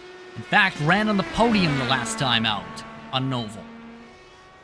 Yeah, Luis Gonzalez Nunez is one of those most improved driver nominees. Last year was a bit of an adventure for him. He had some moments there where it didn't quite all come together for him, but this year he's come back renewed and a lot more calm in general with his driving, and it's really shown in the results. He's been fighting for podiums, fighting for wins in the Speedway Series, as well as in this IndyCar Series, so it's been a sort of a renaissance for Luis Gonzalez Nunez. Absolutely. His best run in the IndyCar side is 19th at Phoenix, yes. But remember, Nunez was amongst those in the picture at that track. And also at Phoenix at Pocono last year, where, remember, he was up in that battle for the lead at the time with the pink car, then had that crash in dramatic fashion in one of the Triple Crowns in his oval starts last year. And that's always the story with Luis Gonzalez Nunez. He's fast, but he's got to find ways to get to the end of races and get himself there in one piece. And when he does that more consistently, he's definitely one to watch in this series. It's just a matter of figuring it out for him, and sometimes it takes longer for some drivers than others. And but as we mentioned, I think Luis really is figuring it out fairly well so far this year. The tough thing is with this qualifying run, though, Andrew, he is 1.5 miles slower than everyone else so far on the straight. Something is up with the 14. Yeah, that's very strange. He's not getting the top speed that some of the other drivers. It could be a brake dragging issue with his inputs. Could also just be that he just bobbled coming onto the straightaways. But so far, it's a 6.54 on that lap. Not bad, but still not probably what he was hoping for. This is going to be Probably a lower teens, high 20s run from Luis Gonzalez Nunez. Sorry, high teens, lower 20s. I do mixed up there. So high teens, low 20s run is my prediction for Luis Gonzalez Nunez. Indeed. See if that prediction rings true for Nunez. In this series, best start 20th. 7 this time around. That was not a good third lap there from Luis Gonzalez Nunez, and he's far off the apex there. This car is not handling well. I don't think he's got the tools really dialed in here, Justin, so I think I might have been a little generous on my prediction. Final driver is now on deck in Pinheiro. It's worth noting Barrett Rolfe is trying to knock on the door, but is not a part of the registration list. Let's see how this goes. Nunez, meanwhile, looking to be the second to last official qualifier. Nunez this time, 39.7, second slowest. And not how Nunez wanted qualifying to go, but yeah. The run all sort of fell apart from there, but this is the run that I've been circling here. We're going out with a bang here with Adriano Pinheiro. We've seen him pull qualifying efforts out of the hat a number of times this year. I think he's got a real good shot at it here, Justin. This is your final qualifier on the clock, Adriano Pinheiro. And to start off the season, Pinheiro was a lightning rod in a bottle in qualifying. Pinheiro, 15th of the points, comes in tonight with 2 poles. And in those races at Homestead and Long Beach was in contention for the W, especially at Homestead. Pinheiro, he is lightning fast on the ovals in quali. Absolutely is, and you can see these lines that he's taking. He's really maximizing these corners down to the bottom and then right up close to the wall again, down the straightaway. This is looking real fast here, Justin. First time, 39.42. 8, the specific time for Pinheiro. Not the quickest out of those. Kraus still has that advantage, but Pinheiro has high expectations in the orange car. And it's not about your first lap, it's all about how you finish this. And if Pinheiro can keep up this pace, he's right in and around that Kraus-Malechka time frame. So this is, no matter what, looking to be a very fast run, but he's definitely still in with a shot at this pole. A little bit slower in the apex that time, staying in the 5th gear. Trying to get the power band down for the straightaway. Up to 6th. 39.5. Still in line for a possible top 3, or hits the bottom of the track and slides up. Now that was a big moment there from Pinheiro. That might be all it takes to slide him down out of the top 3 there. We'll have to see how badly that affects him, but he did do a good job getting it gathered back up, but it really does disturb your momentum here, particularly when it happens in turn 1 like that. So we'll have to see what this time is coming to the stripe here. Especially after the bobble, a little bit slower again on the apex. The spread, in terms of the seconds, 0.179 from top to bottom. 39.58. 39.6 should rather say, in terms of those. A little bit slower on the mark for Pinheiro. Yeah, that might just slide him down into that Alexis Newsome, Josh Chin area. I think probably in between Newsome and Chin is what Pinheiro is looking at. It's been a valiant effort, but I just think that bobble is all it's going to take for Kraus to take this pole here as we come to the checkered on Pinheiro's run. To close out the HyperX Indianapolis 500-mile race for the pole, Pinheiro. To close out the session in style, 3rd quickest, up ahead of Connor Harrington. That was a nice save there from Pinheiro to salvage that run. He just pips Connor Harrington for that 3rd place. Really nice driving there from Pinheiro. And with that, that closes out the qualifiers for tonight. 37 entrants. 2 drivers with incidents in session, but in the end, it is Philip Kraus who picks up the pole for the HyperX Indianapolis 500-mile race for Sunday. And all the focus now that qualifying is over, it turns directly to this Sunday. And what a race it's going to be. Phil Kraus will lead us down to the green flag. Robert Malechka in second place. Pinheiro, look at the time spread there at the top of this field. The best of the best really rose to the top here. Harrington 4th, Newsome 5th, Josh Chin in 6th, Bennett in 7th, Musselman 8th, I'm down in 9th place, and then Matt Taylor rounds out the top 10, less than a tenth of a second over 4 laps away from Phil Kraus. Very tight amongst the qualifying. As Brian Beers started off red hot, started off in the top of the board, and in the end, second page 11. Matthias, Kraus, Joe Branch, Michael O'Brien, Jenkins, Fowler, Galvin, Bensey, Larcamp, and Marquez, the top 20.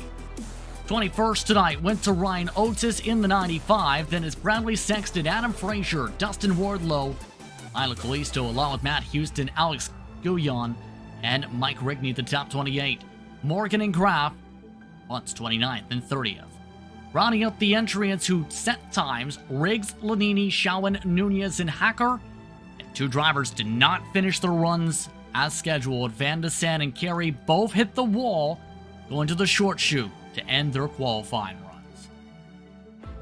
But with that, that brings us to our HyperX post-race show, because the Lionheart Racing Series is powered by HyperX, makers of premier gaming gear like the luxury ultra-comfortable Cloudline and gaming headsets.